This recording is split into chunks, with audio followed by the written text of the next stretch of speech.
जय माँ मरी। आप सभी को मरी माँ उपासक चैनल में आप सबका फिर एक बार स्वागत है।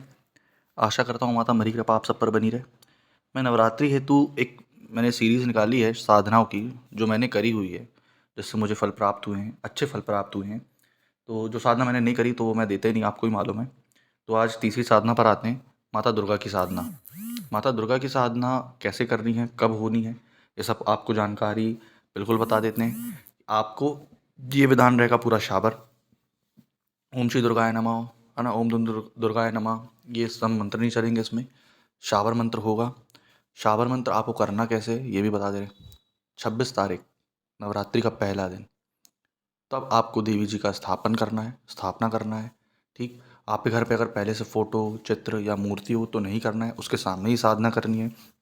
उसकी विधि विधान आपको बताया जाएगा कि क्या क्या भोग लगेगा, नारियल कैसे रखना है ना। अब क्योंकि शाबर है तो क्या अपन जैसे अपन टीका करके बीज मंत्र लिखते हैं नारियल पर, वो लिखना है कि नहीं वो बताया जाएगा। अब उसके बाद आपको बताया जाएगा कि कितने माला जाप करने हैं। इसके 7 माला कम से कम आपको जाप करने हैं। ठीक। और ये कम से कम आपको करने हैं नवमी तक, 10वीं के दिन इसका भी हवन होगा। ठीक। पूर्ण सात्विक तरीके से रहेंगे आप, पूर्ण सात्विक। ठीक। छुई मिट्टी या फिर जैसे माता आसमानी में मैंने बताया था गोबर लीपाई करके नीचे जो सोते हैं वो करके सोना है। एकांत में रहना है। ठीक। खाना पूरा सात्विक खाएंगे आप। इसमें भोग जो लगेगा नारियल आप लगाएंगे, वो नारियल फूटेगा नहीं। ठीक। वो फूटेगा कब? 10वीं के दिन, मतलब जैसे आपने पहले दिन नारियल जो रखा है वो पूरे दिन चलेगा। कब तक चलेगा? कब? 10वीं के दिन वो फूटेगा। 10वीं के दिन जब आप भोग करके हवन लगा दोगे पूरा, तब वो फूटेगा, है ना। भोग कितने बार लगेगा ये आपको बताया जाएगा। शाबर मंत्र है तो आप भी जानते हैं कि शाबर मंत्र थोड़े बड़े होते हैं। ये शाबर मंत्र उस कारण से है। अब आते हैं कि लोग बोलते हैं कि फ़ायदा, जब आप साधना को लेकर के संकल्प करेंगे तो आप अपनी स्वार्थ सिद्धि के लिए, आपके घर पे कवच के लिए, या फिर तंत्र मंत्र के रोगों के लिए, या कोई भी चीज़ XYZ, मतलब ये कि आपके घर पे किसी की हानि ना हो, घर के अकाल मृत्यु से बचे रहें, ये सारी चीज़ों के लिए आप उनसे निवेदन करेंगे और वो संकल्प जल करके आप पिएंगे। ठीक। वो होगा आपका संकल्प।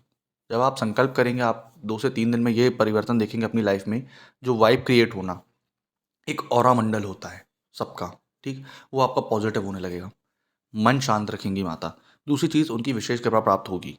आप लोग सब भी जानते हैं कि माँ दुर्गा बहुत बड़ी शक्ति हैं, खुद ही में परम शक्ति हैं, आदि शक्ति हैं। और भगवती कभी भी अपने बच्चों को ऐसे नकारती नहीं हैं, ये सब जानते हैं। इसलिए साधना का सबसे विशेष महत्व ये है कि माँ आपको प्रत्यक्षीकरण भी हो सकती हैं। मैं ये नहीं बोल रहा हूँ कि बिल्कुल सामने आकर खड़ी हो जाएंगी वो, छवि मात्र में, छाया प्रति मात्र में आपको किसी न किसी तौर पर दर्शन देंगी वो। इसलिए आप परम सात्विक भोजन का मतलब अनुसरण करें। दूसरी चीज़ ये कि अनुसरण तो करना है लेकिन मन में बुरे भाव नहीं लाने हैं। साधना कोई भी आप करें, इसमें मन में बुरे भाव नहीं लाने हैं। किसी के बारे में गलत नहीं सोचना है, किसी को उल्टा सीधा नहीं बोलना है। इसलिए बोला जाता है कि साधना में कम बात करें। इसलिए ये साधना में भी आपको बताया जाएगा कि आपको लिमिटेड बातें करनी है, कम कम ही बातें करनी है, कम से कम। आप सिर्फ़ और सिर्फ़ आप जितना खाली टाइम भी रहेगा आपका, आप वर्क भी कर रहे हैं, कुछ भी कर रहे हैं, तो आपको बताया जाएगा कि आप मानसिक उनका ध्यान कैसे करें, है ना? उनके रूपों का वर्णन कैसे करें, जिस कारण से आपका मन शांत रहे। ये तो हो गई बात। अब ये साधना मैंने बता दी, अब आसन पे आते हैं अपन। आसन इनका लाल होगा।